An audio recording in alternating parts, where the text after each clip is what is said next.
subhanallahi wa bihamdihi.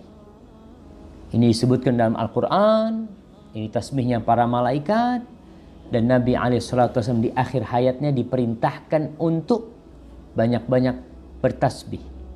Allah mengatakan fasabbih bihamdi rabbika.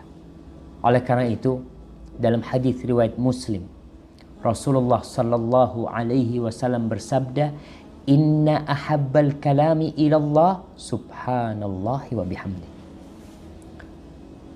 Sesungguhnya sebaik-baiknya ucapan di sisi Allah adalah subhanallahi wa bihamdi. Itu umum. Kita baca kapan saja. Tapi ada waktu-waktu tertentu di mana Rasulullah SAW memerintahkan kepada kita untuk banyak membaca subhanallah wa bihamdi, dan ada pahala khusus. Ketika kita mendawamkan hal itu, kita rutin membacanya, kita rutin mengucapkannya di waktu yang sudah ditentukan. Subhanallah, Muslim ini dididik untuk disiplin. Ada zikir mutlak, ada tasbih mutlak, kapan saja, di mana saja. Tapi ada tasbih yang udah ditentukan waktunya, sehingga kita belajar untuk disiplin dengan waktu yang sudah ditentukan. Kapan baca subhanallah bihamdihi? Rasulullah sallallahu alaihi wasallam bersabda, "Man qala subhanallahi wa bihamdihi fi yaumin mi'ata marrah khuttat khatayahu wa in kanat mithla zabadil bahr." Rawahul Bukhari wa Muslim. Barang siapa yang pada hari itu, pada sehari dia membaca subhanallah wa bihamdi 100 kali, maka dosa-dosanya akan dihapuskan walaupun sebanyak buih di lautan. 100 kali. Ini pokoknya sehari kau baca. Antum baca sehari.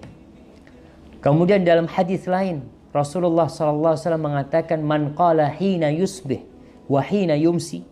Barang siapa yang berkata ketika pagi dan ketika petang. Tadi kita disuruh bukratan wa asila, di waktu pagi dan waktu petang untuk bertasbih.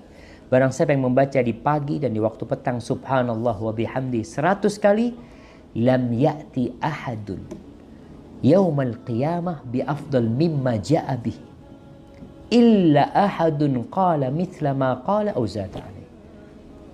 Barang siapa yang pagi baca subhanallah wa bihamdi 100 kali, sore baca subhanallah wa bihamdi 100 kali, maka tidak akan ada orang nanti pada hari kiamat yang bisa menandingi pahala dia.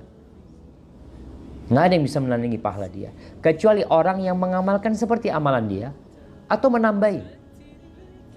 Jadi kalau kita kepingin lebih, baca 101, 102, 103, 104, baca, dihitung. Kalau nggak dihitung, kita merasa banyak, jemaah. Karena kita cepat bosan. Kita duduk subhanallah bihamdi, subhanallah bihamdi, subhanallah bihamdi, subhanallah bihamdi, subhanallah bihamdi, subhanallah bihamdi, subhanallah bihamdi, subhanallah bihamdi, subhanallah bihamdi, subhanallah bihamdi, subhanallah bihamdi, subhanallah. Insyaallah udahlah sampai kayaknya 50 itu, nanti Anda baca lagi. Padahal kalau dihitung mungkin cuma 12-13 kali.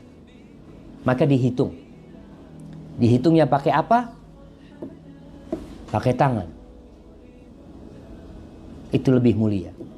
Boleh nggak menghitung pakai tasbih? Boleh. Pendapat yang rajih pakai tasbih boleh.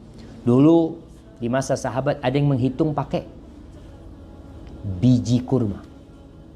Dihitung. Pakai kerikil. Fadhal. Perlu dihitung, perlu. Yang memang Rasulullah SAW menyebutkan angkanya. Sehingga kita harus mencapai target. Supaya target tercapai, kita harus tahu dengan menghitungnya. Yang lebih utama pakai tangan kita, tangan kanan kita. Itu yang lebih utama. Walaupun kalau mau pakai bantuan alat menghitung, pendapat yang lebih kuat itu diperbolehkan.